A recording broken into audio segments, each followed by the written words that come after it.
Assalamualaikum warahmatullahi wabarakatuh.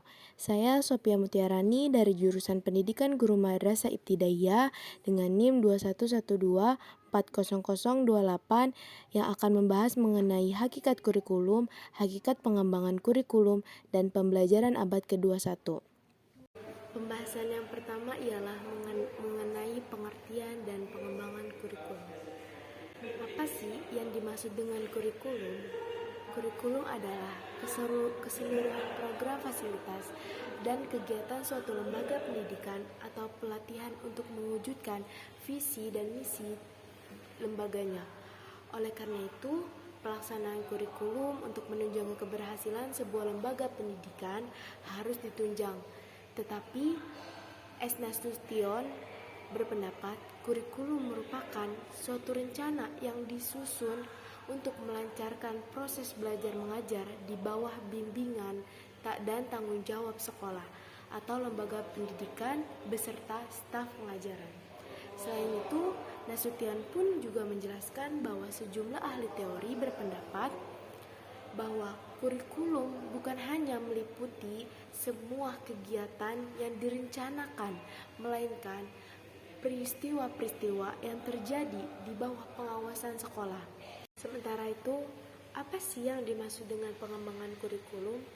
Menurut Audrey Nichols dan Howard Nichols, sebagaimana dipahami oleh Umar Hamali, bahwa pengembangan kurikulum adalah perencanaan kesempatan-kesempatan belajar yang dimaksudkan untuk membawa siswa ke arah perubahan-perubahan yang diinginkan dan menilai sampai di mana perubahan tersebut telah terjadi pada diri siswa.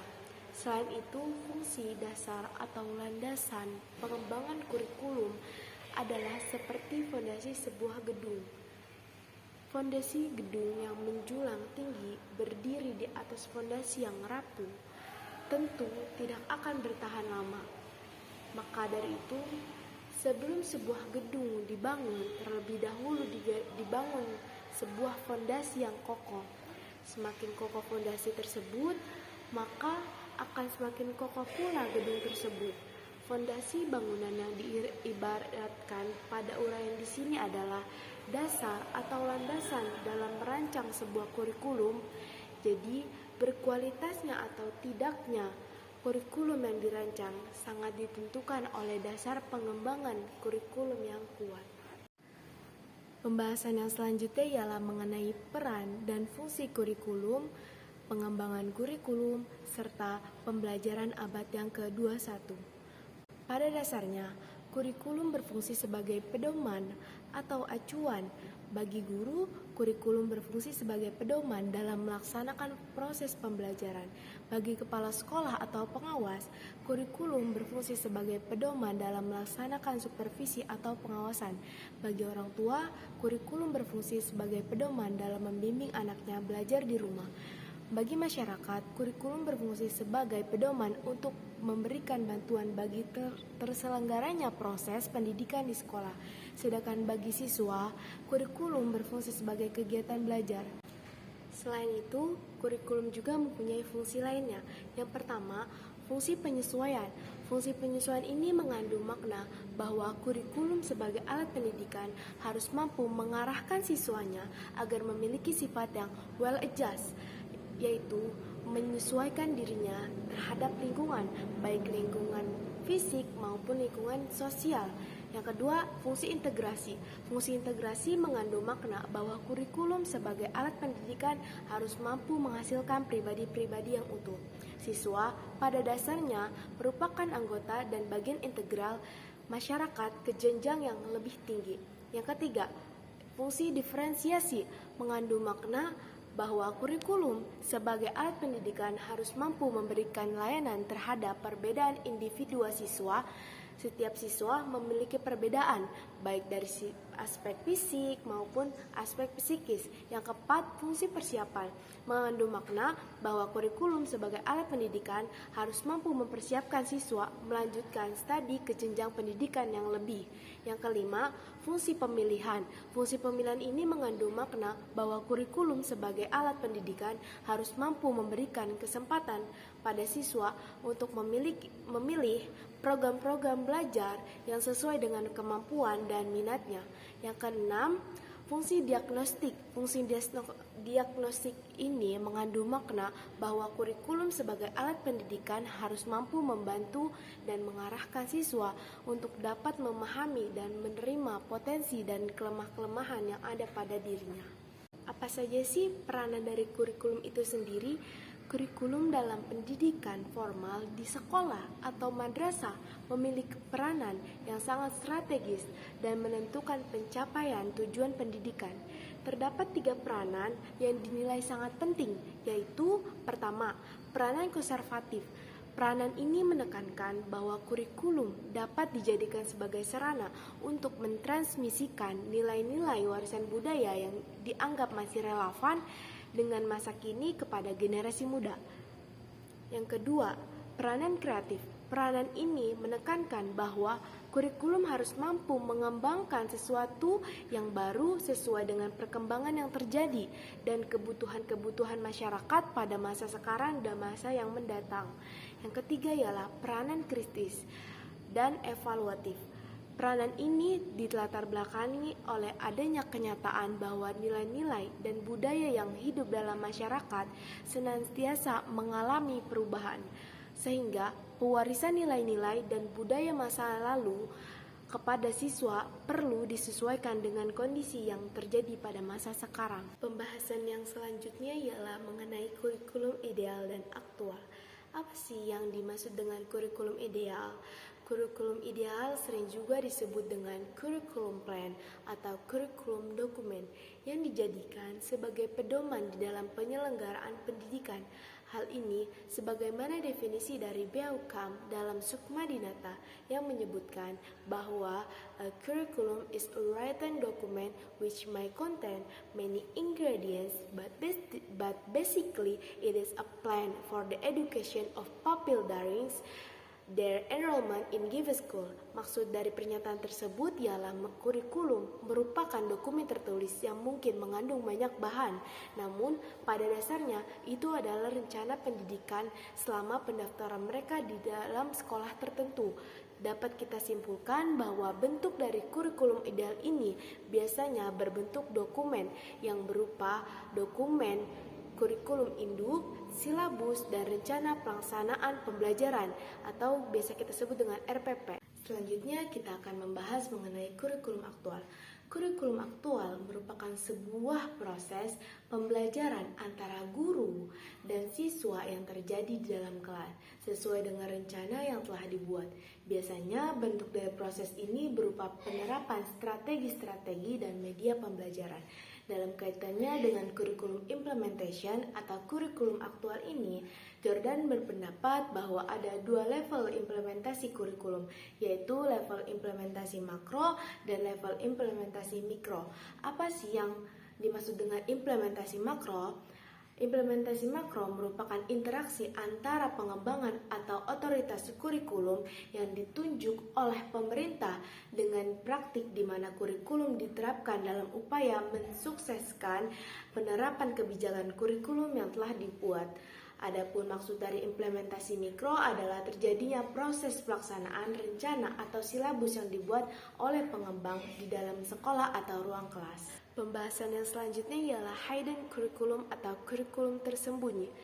Menurut Durbin dalam Kenley menyebutkan bahwa the hidden curriculum makes the pupils to form transit social relationships, submerge much of their personal identity and accepts the legitimacy of categorical treatment. Maksud dari pernyataan tersebut ialah kurikulum tersembunyi membuat murid untuk membentuk hubungan sosial sementara, menenggelamkan sebagian besar identitas pribadi mereka, dan menerima legitimasi pengobatan kategoris.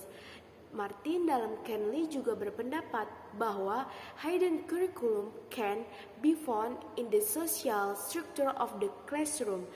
The teacher exercise authority, the rules governing the relationship between teacher and student. Maksud dari pernyataan tersebut ialah kurikulum tersembunyi dapat dikemukakan bahwa dalam struktur sosial kelas, otoritas latihan guru, peraturan yang mengatur hubungan antara guru dan siswa. Dalam kedua definisi tersebut dapat dilihat bahwa kurikulum tersembunyi muncul sebagai bentuk hubungan sosial antara murid dengan murid, murid dengan guru, murid dengan administrator, murid dengan lingkungan, murid dengan aturan, dan murid dengan segala sesuatu yang ada di sekolah. Kurikulum tersembunyi terlihat bukan sebagai tujuan secara khusus dicantumkan dalam tujuan pembelajaran di sekolah, tetapi hasil dari sampingan proses sosial yang terjadi. Pembahasan selanjutnya mengenai kurikulum di madrasah ibtidaiyah atau sekolah dasar. Perubahan kurikulum di Indonesia sudah mengalami beberapa kali perubahan. Proses perubahan kurikulum terjadi atas dasar atau kebutuhan dan tuntutan baik masyarakat sebagai pengguna lulusan maupun institusi sebagai yang menghasilkan produk. Perubahan kurikulum dimaksudkan untuk meningkatkan kualitas proses pembelajaran serta rancangan pembelajaran yang sesuai dengan kondisi yang diperlukan oleh peserta didik. Oleh karena itu, perubahan kurikulum menjadi suatu keharusan dalam institusi pendidikan dalam upaya mencari jalan keluar dari berbagai problem atau masalah pendidikan menuju hasil pendidikan yang bermutu. Dari kurikulum yang baik inilah diharapkan dapat dikembangkan desain kurikulum yang mampu menghasilkan peserta didik yang baik yang mempunyai masa depan yang cerah dan berimplikasi kepada kemajuan bangsa dan negara. Kurikulum 2013 merupakan kurikulum baru diterapkan oleh pemerintah untuk menggantikan kurikulum tingkat satuan pendidikan yang telah berlaku selama kurang lebih 6 tahun.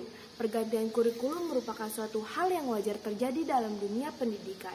Hal ini dimaksudkan untuk mencari format kurikulum yang sesuai dengan kebutuhan dan kepentingan masyarakat sebagai pengguna lulusan. Kalau kita perhatikan, kurikulum ini lebih mengedepankan pengembangan peserta didik ke arah mental atau sikap yang harus dimiliki oleh peserta didik setelah selesai mengikuti program pembelajaran. Kurikulum 2013 masuk dalam masa percobaan di tahun 2013 dengan menjadikan beberapa sekolah menjadi sekolah percobaan. Di tahun 2014, kurikulum 2013 sudah diterapkan di kelas 1, 2, 4, dan 5. Pada tahun 2015 diharapkan telah diterapkan di seluruh jenjang pendidikan. Kurikulum 2013 memiliki 3 nilai aspek sikap dan perilaku, aspek pengetahuan, aspek keterampilan. Dalam kurikulum 2013, terutama dalam materi pembelajaran, terdapat materi yang diringkas dan ada juga materi yang ditambahkan. Materi yang diringkas ada pada materi bahasa Indonesia, IPA, IPS, dan PKN.